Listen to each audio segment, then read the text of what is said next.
যে রক্ত, আয়নার ভয়ের কারণ। সেই রক্তের সাগরে ভেসে যাওয়া লাশ বড় বড় চোখে তাকিয়ে দেখছে। ফ্রিজ হয়ে গিয়েছে যখন দেখলো দুটো মানুষ মিলে অপর একটা মানুষকে একের পর এক চাপাতির আঘাতে ছিন্ন ভিন্ন করছে। কি নিষ্ঠুর! রক্তে ভেসে যাওয়া সবুজ ঘাস দেখে মনে হচ্ছে মাত্রই কোনো পশু জবাই হলো। কয়েক মিনিটও হলো না, শরীর থেকে হাত আর সুন্দর পুরুষালী মুখের বড় কালো মণির সাদা চোখ দুটো খুবলে তুলে নেওয়া হলো। শ্বাসহীন শরীরটা জখম করা হলো বারংবার। হ্যাঁ, মাত্র কয়েক মিনিটের ঘটনা। খানবাড়ির হাজার খানেকটা বেশি মানুষের ভিড়ে এমন ভয়ঙ্কর ঘটনা ঘটল, কিন্তু কেউ একটু শব্দটুকু করেনি। যেমন প্রথমে ছিল ঠিক তেমনই সেইভাবে স্থির হয়ে রইল। সব কিছু শীতল এবং শান্ত, যেন কিছু হয়নি। কে বা আওয়াজ তুলবে, কার বিরুদ্ধে বা তুলবে? স্বয়ং ইরফান খানের আদেশ, যার হুকুম ছাড়া কেউ এক পা নড়ে না, তার বিরুদ্ধে কথা বলবে? সেটা তো ভয়ঙ্কর বিষয়। এরা তো গোলামি করে ইরফান খানের। খেতে বললে খাবে, মরতে বললে মরবে। কিন্তু আয়না, সে এসবে অভ্যস্ত নয়। এই খুনোখুনি মারামারি তার ভয়ের কারণ। সারা জীবন মন প্রাণ উজাড় করে যে ভয় থেকে দূরে থাকতে চাইল, আজ প্রতিনিয়ত সে ভয়ের সাথে তার দেখা। যখন বুঝতে পারল সে মাত্রই একটা নির্মম হিংস্র হত্যার মুখোমুখি হলো, মুখে হাত চেপে উচ্চস্বরে চিৎকার করে উঠল। ভয়ে পাগলের মতো ছটফট করতে করতে অস্থির ভীতু পায়ে পেছাতে যেতে চাইল। 10 সিঁড়ির উপরে খোলা স্থানে ইরফান হাত ধরে দাঁড়িয়েছিল। এখন ভয়ে পিছিয়ে যেতে, উল্টে যেতে যাবে। একটা শক্ত পুরুষালী হাত আঁকড়ে ধরল, নিজের সাথে মিশিয়ে নেয়। নেতিয়ে যাওয়া শরীরটা শীতল হয়ে আসছে তৎক্ষণাৎ। থরথর করে কাঁপতে থাকা শরীরটা জাপটে ধরে শক্ত বুকে। নিষ্ঠুর মুখটায় কিছু একটা ছিল, যেন মাত্রই প্রাণটা শরীর ছেড়ে উড়ে যেতে চাইল। কবির মুখ সবসময় মতো বোঝা যায়। ইরফান খান তার দুর্বলতা দেখাতে চায় না, তাই হয়তো জনসম্মুখে অস্থির হয়নি। কিন্তু সত্যি তো, এই মেয়েটার ভেতরে এই ভয়ঙ্কর বাদশার প্রাণ লুকিয়ে। প্রাণ, প্রাণই তো ইরফান খানের প্রাণ। পরক্ষণে কঠোর পুরুষের সামনে মানুষের গম গম করতে থাকা সকলের দৃষ্টি হিংস্র দৃষ্টিতে তাকিয়ে গড়ছে ওঠে। ইরফান খানের কলিজা তার বউ চান, তার দিকে ভুল করে দৃষ্টি দিলে তার অবস্থা হবে এই নর্দমার কীটের মতো। ইরফান খানের ব্যক্তিগত নারী, তার দিকে চোখ তুলে তাকালে সেই চোখ খুবলে নেব, কলিজা ছিঁড়ে ফেলবো সব কটার। ভয়ে থরথর করে কাঁপতে থাকা মানুষগুলো জলদি জলদি সায় জানায়। সঙ্গে সঙ্গে পুরোনায় ইরফান খানের বাজকায় শব্দ ভেসে আসে। সে আমার জান, আমার কলিজা, আমার সব কিছু। মিসেস আয়না ইরফান খান, তার সম্মানে সব কিছু শীর্ষে। সম্মান প্রদর্শন করো তাদেরকে। সালাম ছোট মিম সাহেবা। কি উচ্চস্বর! আয়না নেতিয়ে যাওয়া শরীরে এতটুকু আওয়াজ আসলো শুধু কানে। নড়াচড়া করার শক্তি নেই, শরীরে তাপমাত্রা বেড়ে যাচ্ছে হু হু করে। মাথা ঝিমঝিম করছে, এই বুঝি জ্ঞান হারাবে। কিন্তু বুঝে আসা চোখে ভেসে বেড়ায় তখনকে নির্মম হত্যা। রক্ত, কত রক্ত! ঠিক সেই ভয়ঙ্কর দিনটার মতো, যেদিন সব কিছু মৃত্যুর মতো ছিল, রক্তের বন্যায় ভাসছিল। তারপর নিশ্চুপ। পৃথিবী কি নিষ্ঠুর, তাই না? প্রকৃতি ভয়ঙ্কর খেলা খেলেন। আমরা যা চাই না সেসব জিনিসগুলো আঁকড়ে ধরেন আমাদেরকে, দুমড়ে মুচড়ে শেষ করে দিতে চান। আয়না তো এমন বিষাক্তময় ভালোবাসা চায়নি। সে সবসময় নরম স্বল্প কিছুতে সুখ খুঁজেছে। খুব সাধারণ কিন্তু আরামদায়ক ভালোবাসা। কিন্তু ভাগ্য তাকে বিষিয়ে দিয়েছে। যে প্রেমের আসক্তি বিষাক্ত, সেখানে বিষ ছাড়া কী বা আছে? বিষাক্তময় আসক্তি কখনো নরম ভালোবাসা হতে পারে না। এই ভয়ঙ্কর ধ্বংস, ভয় আর মৃত্যু একটা মানুষের প্রতি ভয়ঙ্কর আসক্তি থেকে জন্ম। এই বিষাক্ত প্রেমের যেখানে মুক্তি নেই, যার সমাপ্ত মানে পৃথিবীর বুক চিরে জীবনের জন্য অস্তিত্বহীন হয়ে যাওয়া। ইরফান পড়ে থাকা লাশটার দিকে তাকিয়ে মুচকি হাসে। গার্ডকে চোখের ইশারায় কিছু বলতেই সেখানে টেনে উত্তরে নিয়ে যায়। সেখানে বিশাল পুকুর পেরিয়ে ডেঞ্জারাস জোন, যাতে হিংস্র প্রাণীগুলো অপেক্ষায় এই নতুন সাধ্য শরীরের স্বাদ গ্রহণের জন্য। বুকের মাঝ থেকে আয়নার ছোট্ট মুখ তুলে বদ্ধ চোখের পাতায় চুমুকে কোলে তুলে নেয় যত্ন সহকারে। এক দৃষ্টিতে তাকিয়ে কানে মুখ এগিয়ে ফিসফিস করে। রক্তে যার নেশা, যার হাত সবসময় রক্ত ভিজে থাকে, সে রাজা রানী স্বল্প ভয়ে রক্তের জ্ঞান হারায়। Very bad sweetheart. মুচকে সে কপালে নাক ঘষে বাড়ির মেইন ফটকের দিকে পা বাড়ায়। সামনে দাঁড়ানো লোকগুলো মাথা নিচু করে জায়গায় ছেড়ে দেয়। কেউ তাকানোর ভুল করে না। একটা মানুষকে কেউ হিংস্র হায়নার বুকে লেপ্টে নিষ্পাপ ফুল, যার জীবন্ত ফুটন্ত সময় দুমড়ে মুচড়ে ধ্বংস করে দেওয়া হচ্ছে। শব্দহীন পরিবেশে অদৃশ্য প্রেমের পাগলাময় সংলাপ। তুমি শুধু আমার আয়োজন, শুধুমাত্র আমার। তোমার দিকে ভুল করেও কেউ তাকাবে, সেটা আমি বরদাস্ত করবো না জান। নোপ। কি ভয়ঙ্কর তার চাহিদা, কি ভয়ঙ্কর চিন্তাধারা। আয়নাকে নিয়ে ইরফান বাড়িতে প্রবেশ করতেই আর চোখে তাকায় সাদিক। আবার ভয়ের সঙ্গে সঙ্গে মাথা নিচু করে নেয়। ভয় করে যে শুকিয়ে গিয়েছে, মনে হচ্ছে মাত্রই নতুন প্রাণ পেল। এতটা নিষ্ঠুর, এতটা ভয়ঙ্কর মৃত্যু নিজ চোখে কখনো দেখেনি সে। ইয়াসমিন জামান চোখের ইশারায় চলে যেতে বললে এবার পুনরায় চোখ তুলে না থাকে খানবাড়ির মেইন গেটের দিকে পা বাড়ায়। জীবনে কখনো ইরফান খানের সামনে পড়েনি। ইরফান খান নাম শুনলেই হাঁটু কাঁপাকাঁপি করতো বরংবার। সরল মানুষ সে, আর সে কিনা আজকে এত সাহস করে এলো এক পলক আয়না নামের প্রিয় ফুলকে দেখবে বলে। হ্যাঁ, প্রিয় ফুল, যাকে পাবার আশায় নিজেকে প্রতিষ্ঠিত করেছে। কথা ছিল আয়নার 18 বছর হলে আর তার একটা ভালো চাকরি হলে দুজনের ঘরোয়া বিয়ে হবে, ছোট্ট সংসার হবে। কিন্তু তার হলো কই। ভার্সিটি ফাইনাল শেষ হলো ভালো স্টুডেন্ট হওয়ার সুযোগ নিয়ে। ভার্সিটিতে আজ ভালো চাকরি হয়ে যাবে, এই প্রসেসিংও চলছে। কিন্তু যার জন্য এত তাড়া সে এখন সাধ্যের বাইরে। তার দিকে চোখ তুলে তাকানো মানে মৃত্যু।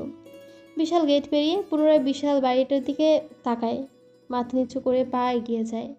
সব ভালোবাসা পূর্ণতা নয়, কিছু ভালোবাসা গোপনে সুন্দর। ইরফান খানের মতো ভয়ঙ্কর মানুষদের নিকট থেকে ভালোবাসা চিনিয়ে নেওয়া ভয়ঙ্কর চিন্তাভাবনা। মেরে টুকরো টুকরো করে পশুদেরকে খাওয়াবে। ছেলের অসহায় মুখের দিকে তাকায় ইয়াসমিন জামান, দীর্ঘ নিঃশ্বাস ফেলেন। আজকে এই উৎসব উপলক্ষে তাদের বাড়ির সকলকে আমন্ত্রণ করা হয়েছে। তুতুল অসুস্থ থাকায় সে বাদে সবাই উপস্থিত হয়েছে। কিন্তু ইয়াসমিন জামান বুঝতে পারছেন না কেন ইরফান খান তাদের বাড়ির ধারের কাছে আসতে নিষেধ করেও আজ নিমন্ত্রণ করেছেন। তখন খুনের কথা মনে পড়লে কেঁপে ওঠেন ইয়াসমিন জামান, চোখ বুজে বিড়বিড় করেন, তোমাকে আল্লাহ ধৈর্য ধরার করার শক্তি দিক আয়ু আমার চার বাচ্চা। পূর্বের ঘটনা। মানুষের গমগমে পরিবেশে সবার যখন খুশি খুশি মুখ্য উৎসব, তাদের কাশ্মীরের বাচ্চা ইরফান খান এবং তার বিবিজানের জন্য দোয়ায় মশগুল করছিল। হাতে হাতে গিফটের বাহার। তখনই ঘটনাটা ঘটল। সেই সুখ সমাহার ভিড়ে একজন তাগড়া যুবক খুব ধীর কণ্ঠে বলে উঠল অপরজনের উদ্দেশ্যে, জানিস, আমাদের ছোট ম্যাম সাহেবকে আমি দেখেছি চাঁদেরহাট কুটিরে তুতুলের খালার মেয়ে সে। তুতুল তো আমার ক্লাসের, সে সুবাদে আমি গিয়েছিলাম তাদের বাড়ি। সত্যি বলছি ভাই, কি দেখেছি আমি, জলজান্ত একটা পরি। দেখতে ভয়ঙ্কর সুন্দর, এত রূপ চোখ ঝলসে যাবে। এমনি এমনি ছোট ছোট হুজুরের মাথা ঘুরে গেছে, মরি হয়ে খোঁজেননি তিনি। এই কাশ্মীরে দ্বিতীয় কেউ নেই এত সুন্দর, একদম আগুন সুন্দরী সে। ছোট হুজুর যখন 16 বছরের মেয়ে সন্ধান করছিল, আমি ঠিক আন্দাজ করেছি এই সেই আগুন সুন্দরী মেয়ে হবে। অপর ব্যক্তিটা ভয় থরথর করে কাঁপে এমন কথা শুনে। কিন্তু সর্বনাশী কথা। থামতে যাবে তার পূর্বেই যা ঘটার ঘটে যায়। একটু দূরে 10 সারির ওপর দাঁড়িয়ে আয়নার হাত ধরে দাঁড়িয়ে থাকা ইরফানের কানে পৌঁছে যায় সে কথা। মূলত একজন গার্ড শুনে নেয় তাদের কথা, তারপর ইরফান খানের কাছে পৌঁছে যায় এবং যা হওয়ার সম্পূর্ণ এলাকাবাসীর সামনে ঘটে। যে চোখ ইরফান খানের একান্ত নারীর ওপর রূপ পরখ করেছে, সেই চোখ খুবলে তোলার আদেশ করেন। সম্পূর্ণ শরীর ছিন্ন ভিন্ন করে সম্পূর্ণ কাশ্মীরকে এলান করেন এই নারী ভয়ঙ্কর, যার দিকে তাকানো মানে মৃত্যু। একটা ভয়ঙ্কর অসুস্থ মৃত্যু, যে মৃত্যু ভয়ের বুকেও ভয় বাড়িয়ে দেয়। এই নারী ইরফান খানের একান্ত নারী, যার রূপের বর্ণনা করতে আসা মুখ ঝলসে দেবে নিজ হাতে। দুপুরে ঘটে যাওয়া ঘটনার পর এখন সন্ধ্যা। ঝিরিঝিরি তুষারে চারদিক ঢেকে গিয়েছে। বাইরে ঝড় উঠেছে, ভয়ঙ্কর ঝড়। তুষারে ঝড়ের রাস্তায় থাকা মানুষগুলো দৌড়ে ছুটে গিয়েছে নিজ গন্তব্যে। এখনকার ঝড় খুবই ভয়ঙ্কর। বরফের পাহাড় ভেঙে নিহত হয়েছে অনেক। পাহাড় ভেঙে নিহত হন বছরে অনেকে। মেঘ ঘুরে ঘুরে আওয়াজে পরিবেশ জানান দিচ্ছে আজ তাণ্ডব হবে, ভয়ঙ্কর ঝড়ে তাণ্ডব। কিন্তু এই ঝড়ের সময়টা বাইরে খানবাড়ির পরিবেশ বেশ থমথমে। গত 4 ঘন্টা যাবৎ অজ্ঞান আয়না এখনও জ্ঞান ফেরেনি তার। সেই নিয়ে সবাই ভয়ে নিশ্চুপ। ভয়ে জ্বর বেঁধেছে মেয়েটার। নরম শরীরটা বিছানায় মিশিয়ে সুন্দর মুখটা শুকিয়ে গিয়েছে। সম্পূর্ণ খানবাড়ি থমথমে পরিবেশ। Doctor Maliha Chowdhury check up করেছে বেশ সময় নিয়ে। পাশে হাত আঁকড়ে ধরে ক্ষিপ্ত ইরফান, যার ভয়ে ডাক্তার মালিহা চৌধুরী সদর ঘরে ঘামছেন। এক হাতে বেড সাইডে ড্রয়ার টেনে বন্দুক তুলে নিতেই বয়স্ক মহিলা ভয়ে দ্বিগুণ কেঁপে ওঠেন। ছটফট করে ইঞ্জেকশন পুশ করতেই যাবে, ততক্ষণে বন্দুকের নল মাথায় ঠেকতেই হাত থেকে ইঞ্জেকশন পড়ে যায় দপ করে। আপনার মনে হয় জীবনপ্রিয় নয় মিসেস মালিহা? আতকে ওঠেন বয়স্ক মহিলা। থরথর করে কাঁপতে কাঁপতে নরম গলা বলে, ছোট হুজুর, আমি দেখছিলাম ম্যাম সুস্থ হয়ে যাবেন। জোরে মাথায় বন্দুক চাপতে মিসেস মালিহার শ্বাস বন্ধ হয়ে আসে। কিছু সময় আগেও সে সুস্থ ছিল। ঠিক সেই সময় সুস্থ দেখতে চায় একটা জীবন্ত পুতুল। সে আমার বিশাল চোখের ভীতু দৃষ্টি মাতাল করে আমায়। দীর্ঘ 4 ঘন্টা সে দৃষ্টি নিভে। আমি তাকে সেই আগের রূপে চাই। না হয় আপনি সুস্থ থাকবেন না মিসেস মালিহা। ইরফানের ভয়ঙ্কর লাল চোখের শান্ত গলায় হুমকিতে কেঁপে ওঠেন মালিহা চৌধুরী। অস্পষ্ট স্বরে বলে, জি জি ছোট হুজুর। ইরফান বন্দুক সরিয়ে পুনরায় হাত চেপে ধরে আয়নার। ঠোঁট বুলিয়ে এক দৃষ্টিতে তাকায়। মালিহা চৌধুরী ভুলেও চোখ তুলে দেখেননি। নতুন সিরিজ তুলে সবাই নিয়ে খুব ধীরে সুস্থে যত্ন সহকারে ইঞ্জেকশন পুশ করে, যেন সামান্যতম ভুলও না হয়। স্বয়ং মৃত্যু সামনে বসে ভুল হলে এই সিরিজ দিয়ে গলার নল ছিঁড়ে দেবে। ইরফান ইঞ্জেকশন দেওয়া স্থানটাতে ঠোঁট বুলিয়ে দিতে দেখে চমকে তাকায় মালিহা চৌধুরী। আপনার চোখ দুটো ভীষণ সুন্দর মালিহা। ইরফানের বাঁকা হাসির সাথে এমন কথায় ভয়ে দূরে সরে যেতে যেতে, দুঃখিত, আমার ভুল হয়ে গেছে হুজুর, আমি আর দেখব না বলে কাঁপা কাঁপা হাতে প্রেসক্রিপশন টেবিলের ওপর রেখে কাঁপতে থাকে। খুব বেশি ভয় থেকে জ্ঞান হারিয়েছে। এই ইঞ্জেকশনের ফলে খুব শীঘ্রই জ্ঞান ফিরবে। শরীর কিছুটা দুর্বল। যখনই খুব বেশি ভয় পাবে এই ইঞ্জেকশনটা পুশ করবেন। সাথে আমি মেডিসিন লিখে দিয়েছি যাতে আর আউট। সম্পূর্ণ কথা বলার পূর্বেই এমন গুরুগম্ভীর গলায় ভয়ে মালিহা চৌধুরী কোনোরকম মাথা ঝাঁকিয়ে দৌড়ে বেরিয়ে যান। বুকে হাত চেপে দীর্ঘ নিঃশ্বাস ফেলেন। এটা মানুষের সাম্রাজ্য নয়, ভয়ঙ্কর নরখাদ্যের সাম্রাজ্য। শ্বাস কম বেশি ফেললেও যেন এরা ধরে কুরবান করবে। হঠাৎ অটো দরজা বন্ধ হয়ে যেতে ভয়ে লাফিয়ে ওঠেন তিনি। দরজার দুপাশে গার্ড দুটো বুক ফুলিয়ে দাঁড়িয়ে। সামনে এগিয়ে যেতে তেমন সম্পূর্ণ তালা জুড়ে গার্ড আওয়াজবিহীন পায়ে পাহারা দিচ্ছিল। তাকে এগিয়ে যেতে দেখে গার্ড তাকে বাড়ি পৌঁছে দেওয়ার জন্য এগিয়ে আসেন। ইরফান কাচের বোতল বের করে সাদা রকম কাপড় ভিজিয়ে আয়নার শুষ্ণ মুখে গাল হাত ঘাড় মুছে দিয়ে শুকনো কাপড়ে একই কাজ করে খুব ধীরে খুব যত্নে। একজন পারফেক্ট পুরুষ, যার প্রতিটি কাজ সুন্দর, নিখুঁত, প্রেমে পড়ার মতো।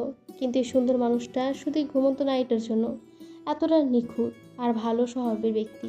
সম্পূর্ণ মানুষ, কিন্তু সাধারণ মানুষের নিকট যে ভয়ঙ্কর হিংস্র হয় না, যার কদমে মানুষ ভয়ে লুকাতে চায়, যার নিষ্ঠুরতা পশুকে হার মানায়, যে পুরুষের মন এত নিষ্ঠুর, যার রক্তের সাথে বন্ধুত্ব, যার মস্তিষ্কে ভয়ঙ্কর, সে কি করে একটা মানুষকে এতটা যত্ন নিয়ে ভালোবাসে? হাও, সে তো প্রকৃতির নিয়ম ভঙ্গ করছে। ইরফান নিজের কাজ শেষ করে তখনই ইঞ্জেকশন পুশ করার স্থানে ভ্রুকুচকে খুঁটে খুঁটে পরখ করলো। কোনো ইঞ্জেকশন হলো কিনা, কোনো ভুল ওষুধ দিল কিনা, জ্ঞান ফিরেছে না কেন।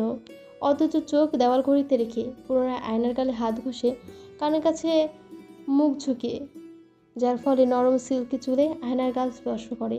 কানলতিতে হালকা ঠোঁট ছুঁয়ে গভীর শীতল গলায় বলে, ভালোবাসার সংজ্ঞা আমার জানা নেই। এই যে তুমি নিশ্চুপ স্তব্ধ, আমাকে দেখছো না? সেই ভীতু হরিণী দৃষ্টিতে আমি পাগল হয়ে যাচ্ছি। তোমাকে ছাড়া এই বিন্দু নিঃশ্বাস নিতে আমি চাই না জান। এটাকে যদি ভালোবাসা বলে তাহলে ভয়ঙ্কর ভালোবাসি আমি তোমাকে। তোমার চুপ থাকা আমাকে কষ্ট দিচ্ছে। I hate suffering. এই এতটুকু মেয়ে আমাকে ধ্বংস করে দিচ্ছ। কতটা ভয়ঙ্কর সাহসী তুমি মেয়ে। তুমি নিশ্চুপ ভীতু দৃষ্টিতে আমাকে এতটা নেশাক্ত করেছো। না জানি তোমার চঞ্চল হরিণী ছটফট করতে থাকা স্বচ্ছতা কতটা মুগ্ধকর। আজ থেকে পৃথিবীতে আমার সবচেয়ে চাওয়া শুধু তোমার ভালোবাসা। ইরফান একটা নিকৃষ্ট জন্তু, যার মৃত্যু দোয়া সবাই মোনাজাতে করে, কিন্তু সেই ইরফান খান আমি চাই মৃত্যুর আগে হলো তুমি আমাকে ভালোবাসো, আর আমি প্রমিস করছি তুমি আমাকে ভালোবাসবে। শেষের কথা বলার সময় ঘাড় বাঁকিয়ে ভয়ঙ্কর হেসে আয়নার খোলা কাঁধে শুয়ে ফিসফিস করে, পৃথিবীতে আমি ছাড়া তোমার কোনো অপশন থাকবে না সুন্দরী, শুধু আমি আর আমি। তুমি বাধ্য হবে আমাকে ভালোবাসতে আইজান। এই পৃথিবীতে তোমার যতটুকু সবটুকু জুড়ে এই ইরফান খান বাস করবে। তুমি মরতে ভয় পাবে, তোমার সব কিছু গ্রাস করে নেবে জান। তোমাকে দিয়ে বারন্ত সব কিছু উপড়ে দেব। পৃথিবীতে এক তোমাকে ভয়ঙ্করভাবে চাই, শুধু তুমি আর তুমি। তোমার জন্য আমি কতটা বেপরোয়া পাগল তুমি কল্পনা করতে পারো না জান। আজ থেকে আমি ইরফান খান ওয়াদা করছি, আয়না আহমেদ আয়না একান্ত এই ইরফান খানের বিষাক্ত শক্তি, যার শরীর মন সবটুকু জুড়ে শুধু আমার রাজত্ব চলবে। তোমাকে আমি যে করে হোক হাসিল করবো জান। তুমি আমাকে ছাড়া দিশেহারা হয়ে পড়বে। আয়না যদি নিঃশ্বাস টেনে নিতে ইরফান বুঝতে পারে জ্ঞান ফিরেছে। মৃদু হেসে হাতে চুমু খায়। রাতের এই আধারে অজানা ছোঁয়া, মায়াবী চোখে কি মায়া, যেন গোধূলির আবির মাখা, কি নেশায় জড়ালে কি মায়া জড়ে। এখানে গানটা রয়েছে, গানটা আমি স্কিপ করছি, আপনারা শুনে নেবেন। রাত 12টা, ভয়ঙ্কর ঝড় তুফানে বাইরে সব কিছু ধ্বংসস্তূপ। ভয়ঙ্কর ঝড়ের কবলে পড়ে আছে গাছ, ভেঙে রাস্তায় আটকে ধ্বংস নিশানা দেখাচ্ছে। এতটা ভয়ঙ্কর ঝড়েও খানবাড়ির গার্ডগুলো রেইনকোট গায়ে ঠিক কাজে লেগে গেছে। ভয়ঙ্কর তুফান যেন তাদের থামাতে নারাজ। ঝড় বৃষ্টি উপেক্ষা করে কাজ করে যাচ্ছে জান প্রাণ দিয়ে। তীব্র ঝড়ের গাছের উড়ন্ত ঢালা পড়ে দুজনের আঘাতপ্রাপ্ত হয়েও তবুও থামেনি। মৃত্যুর আগ পর্যন্ত এই খানদের জন্য নিষ্ঠার সাথে জীবন দিতে পারে। এক পায়ে রাজি কতটা মালিক পাগল তারা হবে নাই বা কেন, তাদের বাচ্চা রাস্তায় এই খানবাড়ির লোকদের হাত ধরেই তো। মাথায় হাত চেপে কালো কমফোর্টারটা একটু ভালো করে জড়িয়ে নেয়। পুনরায় আড়ামোড়া করতে ঘুমানোর প্রয়াস করে, তখনই হুট করে মাথায় চওড়া এক দুপুরের ভয়ঙ্কর নির্মম মৃত্যু। ভয় লাফিয়ে ওঠে, বিছানার বোর্ডের সাথে লেগে থরথর করে কাঁপে। বুকে এমন ভয় লাফাচ্ছে হার্ট বিট ছিঁড়ে যাবে। জোরে জোরে শ্বাস নিতে নিতে বড় বড় চোখে আশপাশে পরখ করতেই মনে পড়ে সে এখন কোথায় রয়েছে। পরক্ষণে মনে পড়ে যা সে ভয়ঙ্কর হিংস্র দানবের ঘরে রয়েছে, যার ভয়ঙ্কর হিংস্রতা নিজ চোখে দেখেছে। কি করে একটা মানুষকে এতটা ভয়ঙ্কর মৃত্যু দিতে পারে মানুষটা, অমানুষের মতো। আর যখন মনে পড়ে এত এত মানুষের সামনে এমন জঘন্য কাজের পরও কেউ টু শব্দ করেনি, উল্টো যেমন যেমন বলছে লোকগুলো ভয়ে তেমন তেমন মেনে নিচ্ছে। মানে এত এত মানুষ সবাই নিশ্চুপ, যেন তার হাতের খেলনা। বুক চাপড়াতে চাপড়াতে একবার শেষ করে যাবে। মাথা চেপে আয়না হু হু করে উচ্চস্বরে কাঁদতে গিয়ে মুখ চেপে আওয়াজ কমায়। এই তো এক্ষুনি রাক্ষসটা এসে জীবন কবজা করে নেবে। হাহাকার করে আয়না আজ বুঝতে পারে কেন মনি এতটা ভীতু, এতটা অসহায়। যেখানে হাজার হাজার হুকুমের গোলাম, সেখানে তাদের কোনো আওয়াজ নেই। হুট করেই মনে হয় আয়না রাক্ষসপুরীতে আটকে, যেখানে চারিদিকে রাক্ষস খুবলে খেতে আসছে। চোখ বুঝে থরথর করে কাঁপে। আমি আমি আমি বাঁচতে চাই, প্লিজ প্লিজ প্লিজ, আমি বাঁচতে চাই। আমার ভয় করছে। কেন একা করে দিলে আমায়? তোমরা জানো না তোমাদের ছাড়া আমি কতটা অসহায়? কেন আমাকে নিয়ে যাওনি? এই নিষ্ঠুর পৃথিবীতে একা রেখে চলে গেছো। আমার কষ্ট তোমাদের ভাবায়নি? এই পৃথিবীতে তোমাদের ছাড়া কেউ ভালো নেই। সব কিছু নিষ্ঠুর আর সব কিছু নিঠুর। এই ভয়ঙ্কর রাক্ষসটা ভয়ঙ্কর, সে খুব ভয়ঙ্কর। হঠাৎ কানে বাজে একটা হাওয়া ভেসে আসা মেলি শব্দ। বাঁচতে চাইলে পালাও আম্মি, তোমার পাশে আছি। চোখ তুলে তাকায় বদ্ধ খোলা বিশাল দরজায়। বাজে ট্যাটুর চোখ পড়তেই বিড়বিড় করে, আমি মুক্তি চাই। অতিরিক্ত ভয়ে হ্যালুসিনেশন হয়ে গেছে। পাগলের মতো ছটফট করতে করতে দুর্বল পায়ে বিছানা ছেড়ে উঠতে যাবে, কিন্তু হঠাৎ মাথা ফাঁকা হয়ে যায়। বিশাল ঘর, মেইন ডোর কোথায় ছিল ভুলে যায়। কাঁপা কাঁপা দৃষ্টি বুলিয়ে ভীত আয়না ভুলবশত রুফটপে দরজা টেনে খুলতেই ভয়ঙ্কর ঝড়ের মুখোমুখি হয়। চলন্ত পা থেমে যায়। আকাশে ভয়ঙ্কর বৃষ্টি চমকাতে দেখে সে ভয় একটু স্থায়ী করে ভেসে আসে একটি শব্দ, পু পু পু পু পু। এখানে একটা শীষ বাজানো শব্দ আছে। সরি, আমি পু পু পু বলছি বলে আপনাদের হাসি পাচ্ছে, আমারও খুব হাসি পায় এটা। কিন্তু এখানে একটা সাউন্ড আছে, মানে ভয়েস আছে, ওটা আমি করতে পারি না। এটা টিউনের টাইপ, ভালো লাগে ওটা। এমন বিষাক্ত শীষ ভয়ে লোম দাঁড়িয়ে যায় না। পেছনে না তাকিয়ে সে বুঝতে পারে ভয়ে পা ভেঙে পড়তে যাবে। পেছন থেকে একটি শক্ত হাত কোমর খামচে ধরে, কানের কাছে ঠোঁট নিয়ে হিসিসে করায়। পালাচ্ছিল আইজান। পুনরায় গায়ে কাটা দেয়। কি ভয়ঙ্কর আওয়াজ!